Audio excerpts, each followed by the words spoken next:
ముందుగా అందరికీ నమస్కారం. కంచి సముద్రం దాస శంకరయ్య మరియు సుబ్బలక్ష్మమ్మ గార్ల పుత్రుడు ఆ మధ్య సంతానమైనటువంటి దాస ఆనందరాజ్ గుప్తా మరియు దాస అమృతత్తమ్మ వారి కుటుంబం ద్వారా ఈరోజు మనం 16 సోమవారాల వ్రతం మరియు అలానే రేపు అష్టలక్ష్మి పూజలను జరుపుకుంటున్నాం. ముందుగా ఈ కార్యక్రమానికి విచ్చేసిన వారందరికీ ఇదే మా సాదర స్వాగతం, సుస్వాగతం.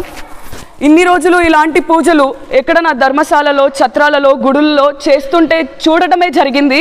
అందరికీ నేను ఇలా చేస్తుంటే పూజకు వెళ్ళి వచ్చామని చెప్పడం వరకే జరిగింది.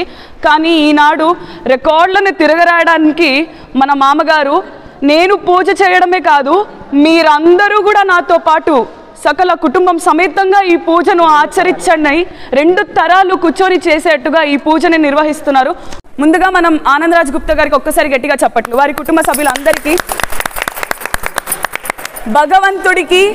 భగవంతుడికి భక్తుడికి అనుసంధానమైనది అంబికా దర్బార్ వత్త అయితే భగవంతుడిని భక్తుడిని కలిపేట్టు చేస్తూ మోక్షానికి కారకులను చేసింది మాత్రం ఈరోజు మన మామగారు. ఒకసారి గట్టిగా చెప్పట్లు. ఎందుకంటే ఈ పూజ అంత ఈజీ కాదు. మనం అనుకున్నంత ఏదో అయిపోయింది వచ్చేసాం చేపిస్తున్నారు అన్నంత కాదు. దీని వెనకల ఎన్నెన్నో పరీక్షలను ఎదుర్కొని దాటుకొని వచ్చాం. ఇవాళ మీరు ఇలా కూర్చొని చేస్తున్నారన్నా కూడా మీరు టైంకి వచ్చారా, మీ బస్సు కరెక్ట్గా వచ్చిందా, మీ ఆటో కానీ వెహికల్ కానీ టైంకి వచ్చిందా, ఇంకా స్త్రీలకు ఇంటికి దూరంగా ఉన్నారా, అవి ఏవి రాకోకుండా కూర్చోపెట్టి చేశారంటే ఈ మాట నా వాగ్దానం చెప్తున్నాను వినండి. మీరు నేను ఆ పరమేశ్వరుడికి ఎంతో ఇష్టమైన వాళ్ళం. లేకపోతే గాంగా ఈ పూజను మనం ఈరోజు ఇంత అనుకూలంగా చేసుకోలేము. ఈ 16 సోమవారాల వ్రతం అన్నది నా చిన్నప్పటి నుంచి కళ. అప్పుడెప్పుడో చిన్నప్పటి నుంచి అనుకుంటే ఈరోజు అది కూడా మా మామ చేపిస్తుంటే ఇలా కూర్చొని చేస్తున్నా. నేను ఈరోజు ఏం సంకల్పం తీసుకుంటున్నానంటే దీని ద్వారా రేపు నేను కూడా ఒక మంచి స్థాయికి ఎదిగి ఇలాంటి పూజలు నేను ఒక్కతే కుటుంబం సమేతంగా కాకుండా సకల కుటుంబం సమేతంగా మా కుటుంబం అందరి చేత మీరందరూ కూడా ఆ పూజల్లో పాల్గొనాలని నేను ఈ స్ఫూర్తిగా తీసుకుంటున్నాను. మా మామగారిని చూసి ఒకసారి గట్టిగా చెప్పట్లు. అండ్ అంతేకాకుండా ఈ పూజ ఎంత నియమ నిష్టలతో చేయాలంటే అది మన అందరికీ తెలిసిందే. అద్దంలో చూసుకోకూడదు, కాటుక ఇవన్నీ రెస్ట్రిక్షన్స్ ఎన్ని ఉన్నాయి, మేకప్ ఏమి వేసుకోకూడదు. దాన్ని అంతా మీరు కూడా సహకరించి మీరు కూడా దాన్ని మనస్ఫూర్తిగా తీసుకున్నారంటే అక్కడే మనం ఒక మొదటి మెట్టు ఎక్కేసామండి. మనకి ఎంత నిజమైన భక్తి, ఎంత నిజమైన ఇష్టం ఉందని దీని ద్వారా మనకు తెలిసింది. ఒకసారి మీ అందరికీ కూడా మనం ఒకసారి గట్టిగా చెప్పండి. ఇలాంటి పూజలు ఇంకా ఎన్నెన్నో జరిపించాలని నేను మామకి వారి కుటుంబ సభ్యులకి అంత మంచి చేకూరాలని మనస్ఫూర్తిగా నేను భగవంతుడిని కోరుకుంటున్నా. ఇక ఈ పూజ చేయడం ద్వారా మనకు తిరుగులేదు అని అంటారు కదా, ఆ పూజల్లో ప్రప్రథమమైనటువంటి పూజ ఈ పూజ. ఎందుకు నేను ఇంత గట్టిగా హామీగా చెప్తున్నానంటే ఈ పూజ చేయడం ద్వారా మన కర్మ ఏదైతే ఉందో మనకు భగవంతుడు చెప్తుంటాడు కదా, లారీ కింద దెబ్బ తగలాల్సింది కాస్త సైకిల్ కింద ఎంత తక్కువ అయిపోయా, మన కర్మ అక్కడే తక్కువైపోయింది కదా. అంటే దీని ద్వారా దేవుడికి ఎవరైతే సరెండర్ అవుతారో, ఇప్పుడు మీరు చేస్తున్నారు చూడండి ఈ పూజలు మనస్ఫూర్తిగా భక్తిపూర్వకంగా ఏం ఆచరించుకోకుండా ఏ ఒక్క లిప్స్టిక్ మేకప్ ప్రోడక్ట్ అప్లై చేయకోకుండా దీన్నే అంటారు మనస్ఫూర్తిగా దేవుడికి పూజ చేయడం అని. దీని ద్వారా మనకు మంచి బుద్ధి, మంచి ఆలోచనలు, మంచి విద్య, మంచి లక్షణాలు అన్నీ వస్తాయి. ఇలా మనం ఇక్కడ నుంచి ఈ పూజ చేయడం ఒక అద్భుతం అయితే ఈ పూజ ద్వారా మన జీవితాలు అద్భుతంగా మారడం మరో అద్భుతం. ఒకసారి మనందరికీ గట్టిగా చెప్పండి. ఏం చెప్తారంటే చంద్రుడికి 16 కళలు, అది మనందరికీ తెలిసిందే. పాడ్యమి నుంచి అమావాస్య నుంచి పౌర్ణమి వరకు ఈ 16 కళలు చంద్రుడికి ఎంతో ప్రీతికరమైనవి. చంద్రుడిని ఈశ్వరుడు తన శిరస్సు పైన ధరించిన తరువాత, శశాంక సుందరుడుగా ధరించిన తర్వాత చంద్రదేవుడికి ఈశ్వరుడు ఇలా అన్నాడు, ఓ చంద్ర భగవాన్, ఈ 7 వారాలలో సోమవారం, సోముడు అనగా చంద్రుడు అనగా నీ పేరుతో నాకు ఇష్టమైనటువంటి ఈ సోమవారం రోజున ఎవరైతే 16 సోమవారాల వ్రతాన్ని ఆచరిస్తారో వారికి సకల శుభాలను నేను చేకూరుస్తానని ఈశ్వరుడు సాక్షాత్తు చంద్రుడి దగ్గర అన్న రోజు ఈ రోజు ఆ వ్రతాన్ని మనం ఆచరిస్తున్నాం. అంతేకాకుండా ఈ వ్రతాన్ని ఆచరించడం ద్వారా 16 ఏవైతే మనకు మానసిక చింతలు ఉంటాయి కదా, ఈ వివాహం, ఉద్యోగం, వ్యాపారం వంటివి, ఇవన్నిటికీ మన అందరికీ ఏదైతే కుతూహలం ఉందో ఆ కుతూహలం అంతా తీరిపోయి ఈ పూజ ద్వారా మనకు అన్ని శుభాలు చేకూరుతాయి. అరే మేము ఆ పూజ చేసి వచ్చామండి, మాకు ఎక్కడి నుంచి వచ్చిందో తెలీదు, అలా పెళ్లి సెట్ అయిపోయింది, పెళ్లి కుదిరిపోయింది, ఇంకా పెళ్లి కూడా రేపు జరుగుతుంది అని అంటారు కదా. ఆ పూజల్లో ప్రప్రథమైనటువంటి పూజ ఈ పూజనే మనం అందరూ చేసుకుంటున్నాం. పార్వతీదేవి నేను ఈశ్వరుని వివాహం ఆడాలి ఎలా అని అంటే అప్పుడు ఋషులు వచ్చి చెప్తారు కదా, మీరు 16 సోమవారాల వ్రతాన్ని ఆచరించడం ద్వారా అమ్మవారు అప్పుడు ఫలములను తీసుకొని ఆహారం ఏవి తీసుకోకుండా ఈ పూజను ఆచరించిన తద్వారా శివపార్వతుల కళ్యాణం జరిగిందని కదా. ఈ పూజనే ఇప్పుడు మనం చేస్తున్న పూజ. ఇంకా ఎన్నెన్నో రహస్యాలు ఉన్నాయి, మళ్ళీ తెలుసుకుందాం. ఇప్పుడైతే మనం పూజ స్టార్ట్ చేద్దాం. మీరు అందరు రెడీయా? ఓకే, నేను కూడా రెడీ. కొంచెం ఎనర్జీ. అందరు రెడీయా? హర నమ పార్వతీపదే, హర హర మహాదేవ, శంభో శంకర.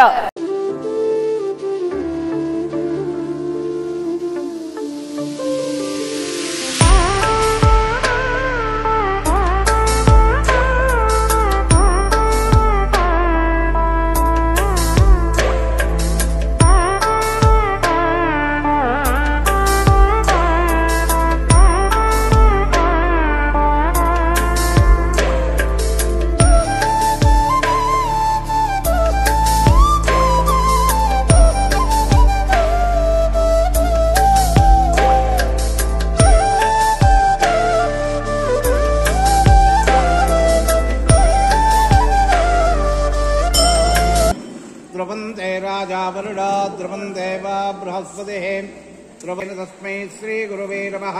ज्ञानानन्दं मयं देवं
మనసులో పెట్టుకొని మనం వ్రతం చేయాలి. మొట్టమొదటిగా ఈరోజు కార్తీక సోమవారము, రెండో సోమవారము మీరు కొండలో చేసుకునేటువంటి శివాయ విష్ణురూపాయ శివరూపాయ విష్ణు, శివస్య హృదయం విష్ణు, విష్ణుస్య హృదయం శివ అని చెప్పారు. అంటే ఈశ్వరుడు విష్ణు ఇద్దరు ఒకటే, మనం వేరు వేరే అనుకుంటున్నాం. స్వామి నామాలు వేసుకున్నాడు, మరి ఇక్కడ వేలు పెట్టుకున్నాను అని కాదు. శివుడు విష్ణువు ఇద్దరు కూడా ఒకటే, బాగా జ్ఞాపకం పెట్టుకోండి. దానికోసమే అటువంటి భేదభావాలు లేకుండా అంతా కూడా అనుకొని ఆ భావంలో ఇప్పుడు కైలాసంలో ఈశ్వరుడు ఎంత ఏ విధంగా కూర్చున్నాడో అదే విధంగానే మీరు ఆ శివుడు ఇక్కడ మన రత్నంలోకి వస్తున్నాడు. రత్నంలో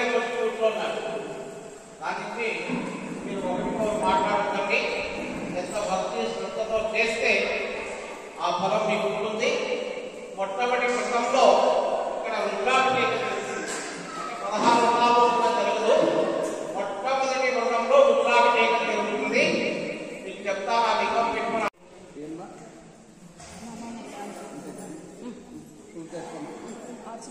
ఇంకేమైనా డౌట్స్ ఉంటాయి అందరూ కూడా ఆచమనం చేయండి. స్త్రీలు కూడా ఆచమనం చేస్తూ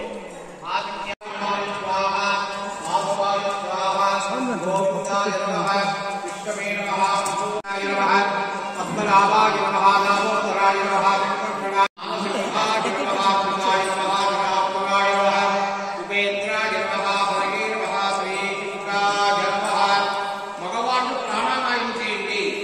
ఓం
సమర్పయామి.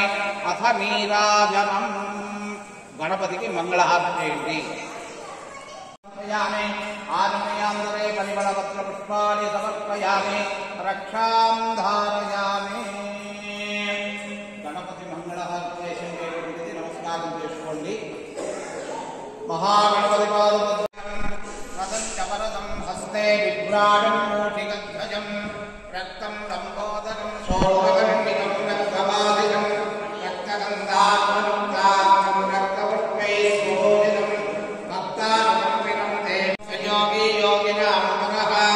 నమో ప్రాణపతయే. కోటి సూర్య సమప్రభా నిర్విఘ్నం కురుమే దేవ సర్వకార్యేషు సర్వదా. మహాగణపతయే నమః.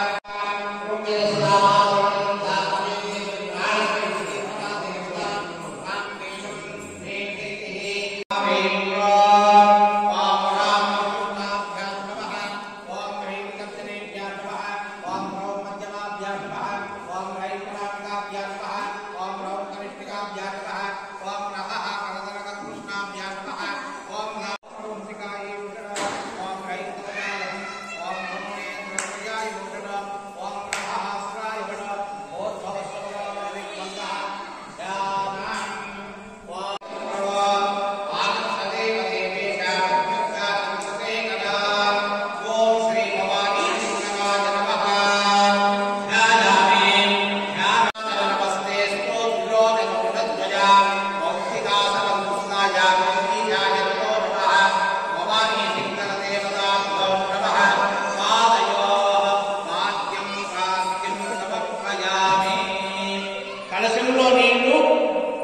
ముద్దరిని లింగాన్ని చూపించేది మీ అగ్నిపాత్రలో వదిలేదు. పాదయో వాద్యం హాస్యం సమర్పయామి. నమః హస్తారవిందయో అంత దాంట్లో వేసినారు. ఇంకా మిగిలే అనుకోండి, బాధపడద్దు. లాస్ట్ తాగే ఒకే రకంగా చేస్తే బాగుంటుంది. అందరూ కూడా ఏ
లింగం పైన విభూతి వేస్తున్నాము. అటువంటి ఈ 3 ఏళ్ళలో విభూతి పూజ చేస్తున్నాడు.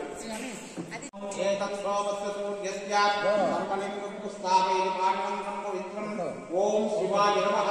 ఓం శివాయ నమః. ఓం వేదాంతే నమః. ఓం విష్ణవే నమః. ఓం తత్రాగే నమః. మహావిష్ణాయ నమః. శాస్త్రాయ నమః. వేదాయ నమః. వేదనే నమః. అంజాత్మనే నమః. కేత్రేశాయ నమః. భూతాయ నమః. విదాయ నమః. సుదే నమః. భూతాయ నమః. వాణిదాయ నమః. మహాభావాయ నమః. వేదోడాయ నమః. గోదాయ నమః. సీతాయ నమః. పాదమోదకాయ నమః. భూతాయ నమః. వరాజాయ నమః. దేవతాయ నమః. గణాయ నమః. వినోదాయ నమః. అపకల్పాయ నమః. మహాయ నమః. గోర్గాయ నమః. ధన్యాయ నమః. ఉద్యాయ నమః. బ్రహ్మే నమః. ప్రతిసర్యాయ నమః. గోర్గాయ నమః. గోర్గాయ నమః. ఉద్యాయ నమః. బ్రహ్మేయాయ నమః. ఉద్యాయ నమః. గోర్గాయ నమః. అభయాయ నమః. భూతాత్మనే నమః. ఉద్యాయ నమః. విశ్వాయ నమః. ప్రేమాయ నమః. మాసేనాయ నమః. మామిలాయ నమః. మహాలమాయ నమః. గుణాయ నమః. శాంతాయ నమః. గుణే నమః. లోకే నమః. గుణే నమః. ఉజ్జతాయ నమః. వాయునాయ నమః. సుమాయ నమః. గుణే నమః. గుణాయ నమః. గుణాయ నమః. తాగ్నే నమః.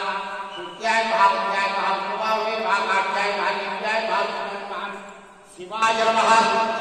ఉజ్జాయ నమః. ఉజ్జాయ నమః. రాజ్యాయ నమః. ఉజ్జాయ నమః.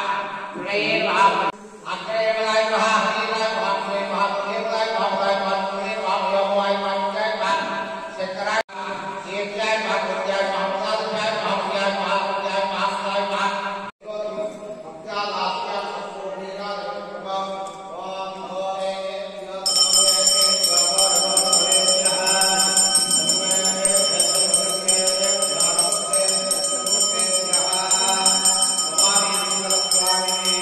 నమః.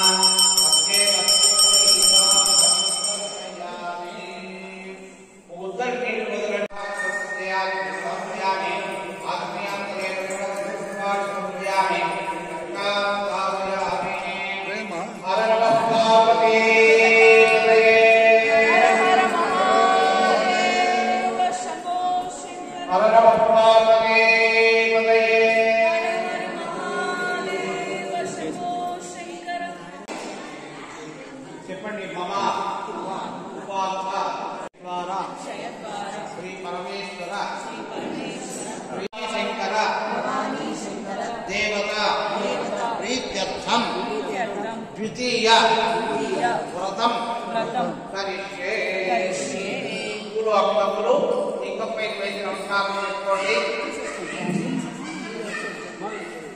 మహాదేవాయ నమః పూజయామి, గణపతే నమః పూజయామి, వినాయకాయ నమః పూజయామి, వినాయకాయ నమః పూజయామి, శ్రీరంగాయ నమః పూజయామి, గురువాకాయ నమః పూజయామి, నేత్రాయ నమః పూజయామి, ఉత్తరాయ నమః పూజయామి, సర్వేశ్వరాయ నమః పూజయామి.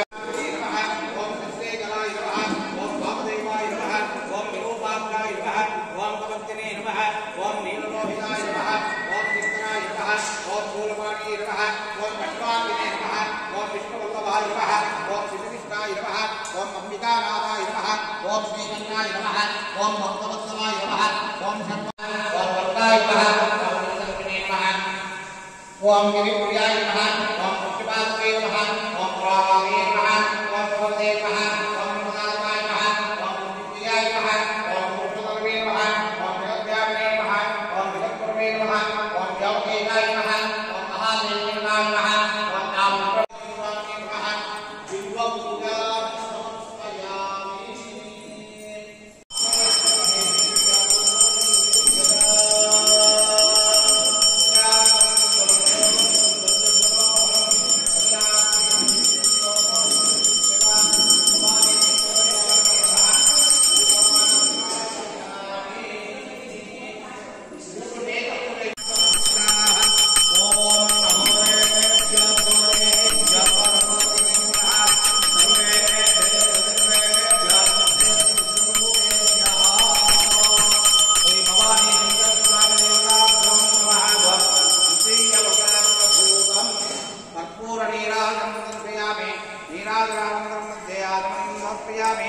आत्मनियांतरे परिमलपत्रपुष्पाणि समर्पयामि, रक्षाबन्धनायामि. हर नमः पार्वती पतये. हर हर महादेव शंभो शंकर.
విజయ వీర్య ఆయురారోగ్య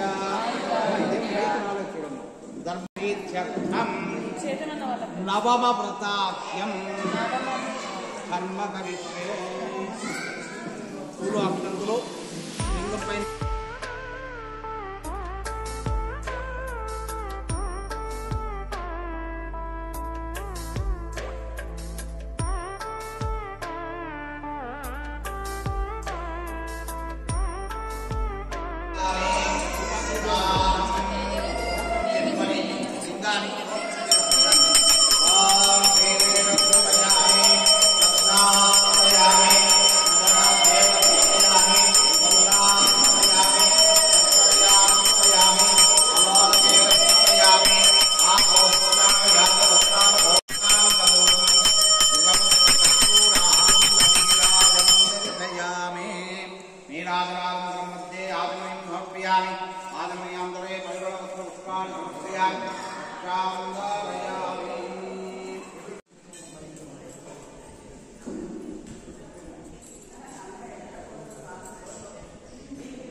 అందరూ వారి కోరికల తీర్చుటకు అంగీకరించిన వాడే వారికి సమరకాల భావము ఉద్దేశించి ద్వారా సకల ఐశ్వర్యములు కలగజేయనది, దుఃఖమును నశింపజేయనది, సకల కార్యములు సంధింపజేయనది, ఆయుర ఆరోగ్యములు సాధించినది, ఆరోగ్యం ఉన్నది. అది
నిరంతరంగా కూడా ఆయన ఇచ్చేటువంటి మనం కోరుకోవట్లేదంటే అధికంగా ఇస్తాడు. కాబట్టి ఆ ఫలం అంతా కూడా మీరు ఎంతో పొద్దున్నే కనిపిస్తుంది స్టార్ట్ అయ్యే వరకు. మరి ప్రదోష అంటే గోధుడు సమయం అయింది. గోధుడు సమయం ఈ వీడియో కనుక మీకు నచ్చినట్లయితే ప్లీజ్ లైక్ చేయండి, అలాగే షేర్ చేయండి. ఇంకా నా ఛానల్ సబ్స్క్రైబ్ చేసి మరింతగా నా ఛానల్ని సపోర్ట్ చేయండి. Thanks for watching.